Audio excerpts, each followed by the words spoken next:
Di dalam nama Tuhan Yesus berkata-kata, Shalom semuanya, mari kita belajar apologetika untuk kemuliaan nama Tuhan Yesus, bukan diri sendiri. Saya bisa salah, Anda bisa salah, tapi firman Tuhan tidak mungkin salah.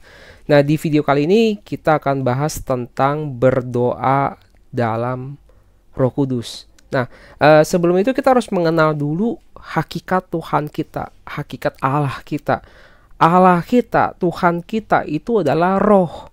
Seperti kita buka di 2 Korintus 3 ayat 17, sebab Tuhan adalah roh, dan di mana ada roh Allah, di situ ada kemerdekaan. Nah, disinilah kita mengerti kunci pengertian kita mengenal Tuhan semesta alam. Tuhan itu adalah roh. Roh Allah tidak terbatas oleh ruang dan waktu.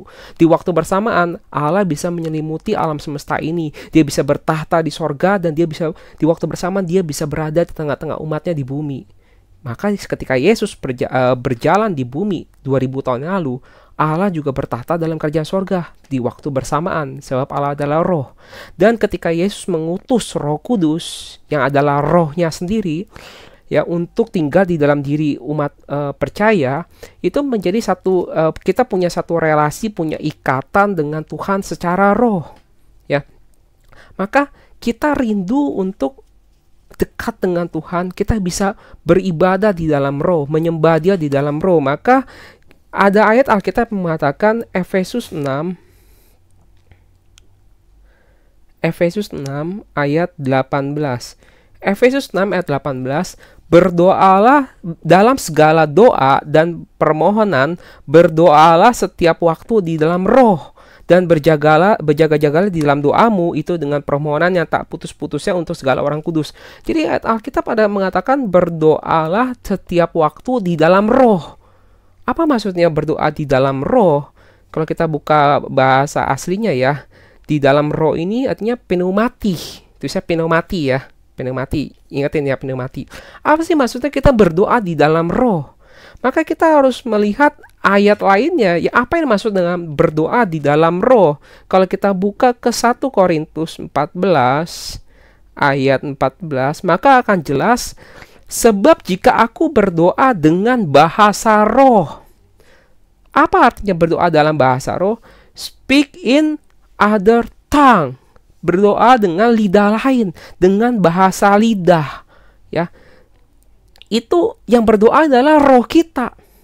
Tetapi akal budi kita tidak turut berdoa, maka rohku lah yang berdoa. Ada satu hubungan yang hubungan relasi kita dengan Tuhan di dalam roh, yang kita mungkin secara akal kita nggak bisa menjangkau hal itu.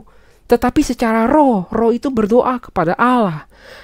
Ayat 15, jadi apakah yang harus ku perbuat? Aku akan berdoa dengan rohku, tetapi aku akan berdoa juga dengan akal budiku. Aku akan bernyanyi dan memuji dengan rohku, tetapi aku akan menyanyi dan memuji juga dengan akal budiku. Kalau kita buka ke 1 Korintus 14 tadi, 1 Korintus 14, ya, ayat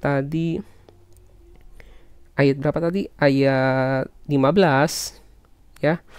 1 Korintus 14 ayat 15, ya, ayat 4 dari 14 dulu. For I pray in a tongue, bahasa lidah, berdoa dengan bahasa lidah, atau berbahasa roh itu artinya bahasa lidah, ya. Dan yang berdoa itu adalah di dalam roh, pneumati juga. Jadi dimaksud dengan berdoa dalam Roh Kudus, senantiasa berdoa dengan Roh Kudus, itu adalah doa dengan bahasa lidah. Berdoa dengan bahasa lidah. Nah, mungkin orang berkata, bukankah bahasa roh harus ditafsirkan? Kalau tidak ada yang ditafsirkan, tidak boleh berkata-kata dengan bahasa roh. Kalau kita buka ke 1 Korintus 14 ayat 28, ya, ayat 27, jika ada yang berkata-kata dengan bahasa roh, biarlah 2 atau 3 orang sebanyak-banyaknya 3 orang, seorang demi orang, dan harus ada seorang lain yang menafsirkan. Jika tidak ada orang yang dapat menafsirkannya, hendaklah mereka berdiam diri dan pertemuan jemaat, dan hanya boleh berkata-kata kepada dirinya sendiri dan kepada Allah. Jadi ada kata hanya boleh. Kenapa kata hanya boleh berkata kepada dirinya sendiri dan kepada Allah? Karena fungsi utama bahasa lidah, ya, itu untuk membangun hubungan kita dengan Tuhan. Ayat 2, siapa yang berkata-kata dengan bahasa roh tidak berkata-kata kepada manusia, tetapi kepada Allah. Jadi ada hubungan manusia dengan Allah di dalam bahasa roh itu. Ya, sebab tidak ada seorang pun yang mengerti bahasanya. Jadi bahasa roh ini bukan bahasa yang bisa dimengerti manusia, karena dia bahasa lidah, tidak memiliki konsonan grammar yang bisa dipahami oleh manusia. Oleh roh yang mengucapkan hal-hal yang rahasia di dalam roh, bukan di dalam akal budi kita. Maka bagi orang yang berdoa sendiri pun tidak mengerti bahasanya, karena itu doa di dalam roh. Ya, ayat 4, siapa yang berkata-kata dengan bahasa roh, ia membangun dirinya sendiri, tetapi siapa yang bernubuat, ia membangun jemaat. Jadi bahasa roh ini membangun diri pribadi orang tersebut. Ya, maka ketika bahasa roh disampaikan kepada orang, orang lain tidak akan mengerti. Karena ini berkata-kata secara rahasia di dalam roh. Tidak ada yang mengerti. Makanya ketika disampaikan kepada orang lain, harus ada yang menafsirkan. Maksud ayat itu gini. Jadi, jika tidak ada yang menafsirkan, kembali ke fungsi utama. Ya, ayat 28 tadi. Jika tidak ada yang menafsirkan, dia hanya boleh berdiam diri dan hanya boleh berkata-kata kepada dirinya sendiri dan kepada Allah. Jadi, bahasa roh secara fungsi utama digunakan untuk berdoa. Jadi, mau berdoa, boleh gunakan bahasa roh. Bahkan setiap saat, senantiasa gitu, bisa berdoa menggunakan bahasa lidah. Ya, jadi kita bisa mengerti konteks ayat ini supaya kita tidak bingung. Di 1 Korintus 12 dikatakan kalau bahasa roh hanya salah satu karunia, padahal kalau kita baca jelas, ayat ini ditujukan untuk kepentingan bersama. Pertama, Roh Kudus itu hubungannya adalah hubungan pribadi kita dengan Tuhan, dengan Allah. Tapi kalau dikatakan untuk kepentingan bersama, maka bahasa roh yang dimaksud dengan 1 Korintus 12 ini harus ada yang menafsirkan. Maka karunia bahasa roh di sini adalah disejajarkan dengan karunia untuk menafsirkan bahasa roh. Karena kalau bahasa roh tidak ditafsirkan, tidak ada orang yang dapat mengerti artinya. Nah, ini adalah karunia khusus. Bukan berarti bahasa roh hanya salah satu karunia dari Roh Kudus. Kalau ada orang mengatakan, oh, saya tidak perlu bahasa roh lah, karena bahasa roh hanya salah satu karunia dari Roh Kudus itu. Maka kita harus perhatikan ayat 9 ya. Kepada yang seorang, roh yang sama memberikan iman. Apakah iman itu wajib atau iman itu pilihan? Oh, jadi saya jadi orang Kristen, boleh jadi Kristen KTP aja deh, nggak perlu ada iman. Nah, artinya jadi pilihan. Apakah apakah iman menjadi sebuah pilihan? Tentu saja tidak ya. Iman adalah wajib, semua umat Kristen harus beriman. Artinya apa? Nah, iman di sini adalah ngomong konteks kepentingan bersama. Tetapi secara pribadi, tiap-tiap orang harus beriman. Begitu juga dengan bahasa roh tadi. Konteks bahasa roh yang dimaksud dengan ayat 10 ini adalah bahasa roh untuk kepentingan bersama. Maka harusnya ditafsirkan. Tetapi untuk pribadi kita dengan Allah, itu adalah mengenai bahasa roh berkata-kata secara rahasia kepada Allah di dalam roh. Dan siapa yang berkata-kata membangun dirinya sendiri gitu. Ini maksud fungsi. Kalau 1 Korintus 14 adalah berbicara tentang fungsi bahasa roh secara pribadi untuk kita berkata-kata dengan Allah. Kalau yang ayat 12 itu secara kepentingan bersama, maka harus ada yang menafsirkan. Itu pembedaannya ya. Maka kalau kita buka lagi ke Roma 8 ayat 26 ya. Demikian juga roh membantu kita dalam kelemahan kita, sebab kita tidak tahu bagaimana sebenarnya harus berdoa. Mungkin kita bisa merangkai kata-kata sedemikian indah untuk berdoa, tapi sebenarnya kita masih belum benar-benar tahu apa yang harus kita doakan. Karena sebagai manusia kita terbatas. Apa yang kita minta, karena kita tidak tahu apa yang harus kita minta. Mungkin kita minta A, maksud kita baik A gitu. Tapi ternyata Tuhan punya rencana B atas hidup kita. Luas sekali. Kalau kita melihat dunia ini, kita tuh luas sekali. Hari esok kita tidak tahu. Dan kita tidak tahu sesungguhnya masalah yang sedang kita hadapi itu apa. Kita hanya melihat satu sisi dari sudut pandang kita doang. Tapi Tuhan tahu. Tuhan melihat dari berbagai macam sisi. Maka doa di dalam Roh Kudus itu jauh lebih berkuasa. Karena kita sedang menyerahkan kuasa doa itu kepada Roh Kudus, supaya Roh Kudus membantu kita di dalam doa kita. Demikian juga roh membantu kita dalam kelemahan kita, sebab kita tidak tahu bagaimana sebenarnya harus berdoa. Tetapi roh sendiri berdoa untuk kita kepada Allah dengan keluhan-keluhan yang tidak terucapkan. Kadang-kadang ketika kita berdoa sampai kita tahap yang dimana kita nggak tahu apa yang harus kita sampaikan kepada Tuhan, maka berdoa di dalam Roh Kudus itu kita bisa memberikan kita sebuah kelegaan. Di dalam bahasa roh, di dalam bahasa lidah kita berdoa, kita bisa mendapatkan kelegaan. Karena kita bisa mengeluarkan keluhan-keluhan yang tidak terucapkan oleh akal budi kita yang kita bisa rangkai kata-kata. Ya. Dan bahasa roh ini sebenarnya ada bukti nyata kita sudah menerima Roh Kudus. Karena Roh Kudus adalah jaminan kerajaan sorga yang Tuhan sediakan. Maka namanya jaminan atau meterai harus nyata. Supaya kita bisa merasakan langsung. Tuhan menaruh materai kehidupan kepada diri kita, jaminan itu. Ya, mungkin ada orang mengatakan ya, oh, kalau seseorang itu berperilaku baik, pasti dia sudah menerima Roh Kudus. Karena dari buah-buahnya menunjukkan dia berbuah, menunjukkan perbuatan-perbuatan baik, perbuatan roh. Maka kalau orang berbuat baik, maka dia pasti sudah terima Roh Kudus. Nah, kita harus melihat peristiwa itu dari kisah para rasul. Kenapa? Karena peristiwa kisah para rasul bisa dibilang ini adalah peristiwa pekerjaan Roh Kudus di tengah-tengah umatnya, di tengah-tengah zaman umat percaya, zaman para rasul, umat mula-mula. Kalau kita buka kitab Injil, Injil adalah mengisahkan tentang Tuhan Yesus selama dia di bumi. Tapi ketika Tuhan Yesus sudah terangkat ke sorga, itu adalah area pekerjaan Roh Kudus di kisah para rasul. Bagaimana kita bisa melihat kapan seseorang menerima Roh Kudus? Kalau kita pertama lihat ke kisah para rasul 10, ya ayat 1, ya. Ada seorang yang bernama Cornelius. Di Kaisarea ada seorang yang bernama Cornelius, seorang perwira pasukan yang disebut pasukan Italia. Ia saleh. Nah, Alkitab yang mengatakan ia saleh. Ia saleh, ia serta seisi rumahnya takut akan Allah.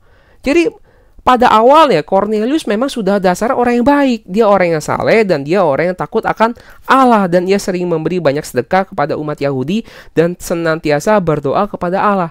Nah, apakah pada ayat ini Cornelius sudah menerima Roh Kudus? Belum. Tapi mengapa dia baik? Nah, artinya ketika seseorang menunjukkan dia perbuatan baik, dia umat Tuhan yang dia menunjukkan perbuatan baik, belum tentu dia sudah menerima Roh Kudus. Dia berbuat baik, memang kita harus mengatakan baik. Kalau orang berbuat baik, kita harus katakan baik. Kita tidak boleh bilang katakan dia tidak baik. Dia memang berbuat baik. Tetapi itu tidak jaminan seseorang itu sudah menerima Roh Kudus. Lalu kita lihat kapan Cornelius akhirnya menerima Roh Kudus. Kalau kita buka di ayat berikutnya ya. Di ayat 44, kalau kita buka ayat 44, ya saat itu Tuhan meminta Petrus untuk menemui Cornelius. Lalu Petrus berkhotbah di depan Cornelius.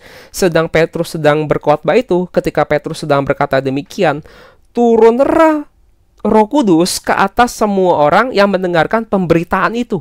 Nah, Roh Kudus tercurah kepada Cornelius dan keluarganya. Dan semua orang percaya dari golongan bersunat yang menyertai Petrus tercengang-cengang karena karena melihat bahwa karunia Roh Kudus dicurahkan ke atas bangsa-bangsa lain juga. Jadi ini ada peristiwa pencurahan Roh Kudus kepada si Cornelius.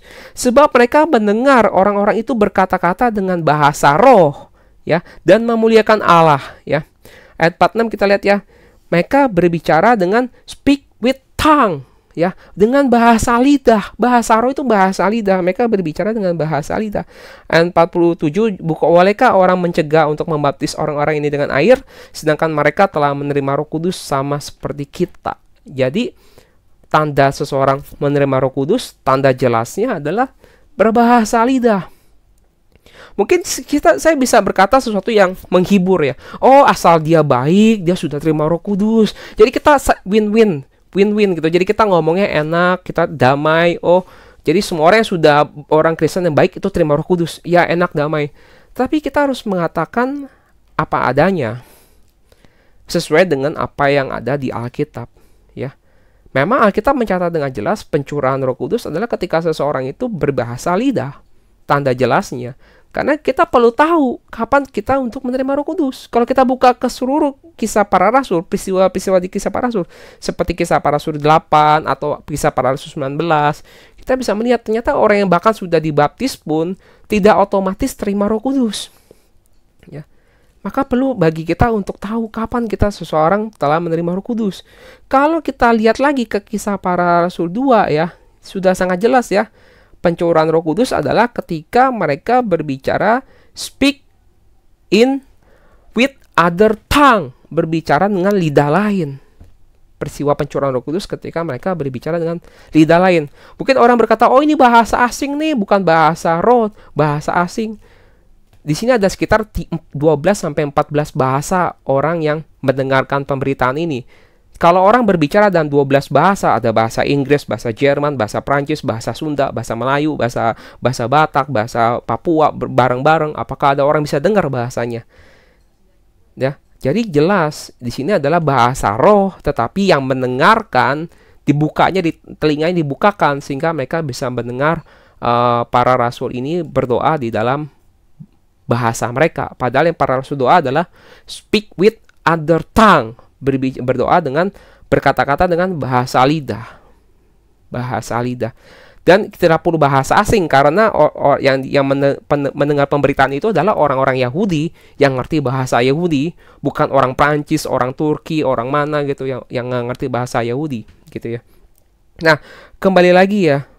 Apa yang harus kita lakukan? Ya kita tinggal berdoa. Kita mohon sama Tuhan untuk mencurahkan Roh Kudus. Kalau kita buka ke Lukas 11 ayat ke-13 ya. Roh Kudus itu yang diminta. Kita berdoa, kita minta Tuhan mencurahkan Roh Kudus kepada kita. Lukas 11 ayat 13, jadi jika kamu yang jahat tahu memberi pemberian yang baik kepada anak-anakmu, apalagi Bapamu yang di sorga, Ia akan memberikan Roh Kudus kepada mereka yang meminta kepadanya. Seperti zaman para rasul di Kisah Para Rasul 1, sebelum peristiwa Pentakosta, mereka senantiasa berdoa menanti janji Bapa, yaitu apa? Pencurahan Roh Kudus. Mereka sama-sama berdoa memohon Roh Kudus.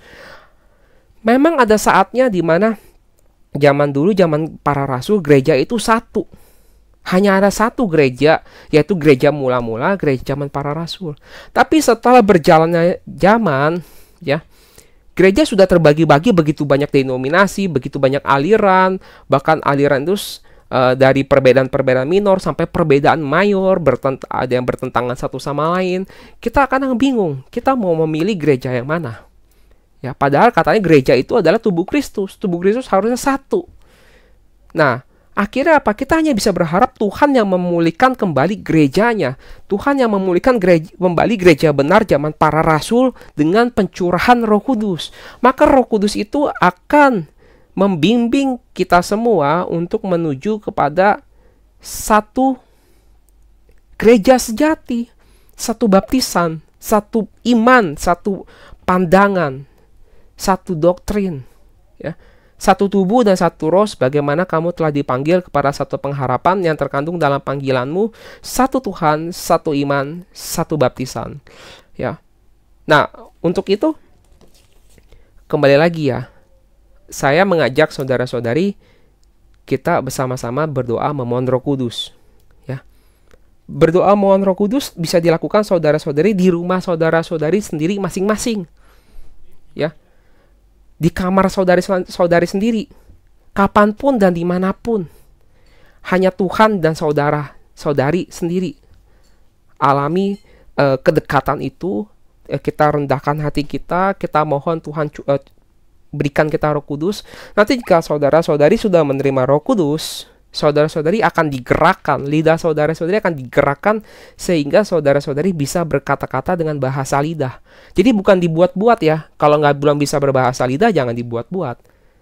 Kita minta Tuhan yang gerakkan lidah kita sehingga kita bisa berbahasa lidah jika Tuhan curahkan, ya. Dan pikiran tetap sadar. Roh Kudus itu tidak membuat kita menjadi pingsan, hilang kesadaran, kejang-kejang, mulut berbusa dan segala macam, nggak ada. Ya, tidak ada. Roh Kudus membuat seperti demikian. Ya, Roh Kudus itu sadar. Ya, kita di rumah masing-masing, mungkin kapanpun kita mohon rendahkan hati kita mohon Tuhan mencurahkan Roh Kudus. Bagaimana berdoanya? Ya, sebentar lagi kita akan sama-sama berdoa. Mungkin saudara-saudari kalau jika tidak mau berdoa sekarang tidak apa-apa. Saudara-saudari bisa mencari waktu yang tepat. Saudara-saudari bisa berdoa di kamar saudara-saudari masing-masing ya. Kita berdoa di dalam nama Tuhan Yesus. Kita puji nama Dia, kita agungkan nama Tuhan, dan kita katakan haleluya. Karena haleluya artinya adalah pujilah Tuhan ya. Setelah itu kita akhiri dengan amin ya. Kita mulai doa ya. Di dalam nama Tuhan Yesus kami berdoa. Haleluya. Puji Tuhan Yesus. Haleluya. Syukur.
Haleluya. Allahku ajaib, agung dan mulia, malaikat di surga sujud menyembah. Aku menyembah Juru Selamatku, Yesus Allahku yang ajaib. Amin. Ya, biarlah segala kemuliaan bagian nama Tuhan. Ya, saya mengharapkan kita semua mau rindu untuk kita sama-sama berdoa memohon Roh Kudus dari para Tuhan. Ketika kita sudah menerima Roh Kudus, nanti Roh Kudus akan memimpin hidup kita, memberikan kita pengertian supaya kita bisa mengerti tentang kebenaran firman Tuhan dan memimpin kita untuk hidup menurut kehendak Tuhan. Biarlah segala kemuliaan bagi nama Tuhan. Haleluya. Amin.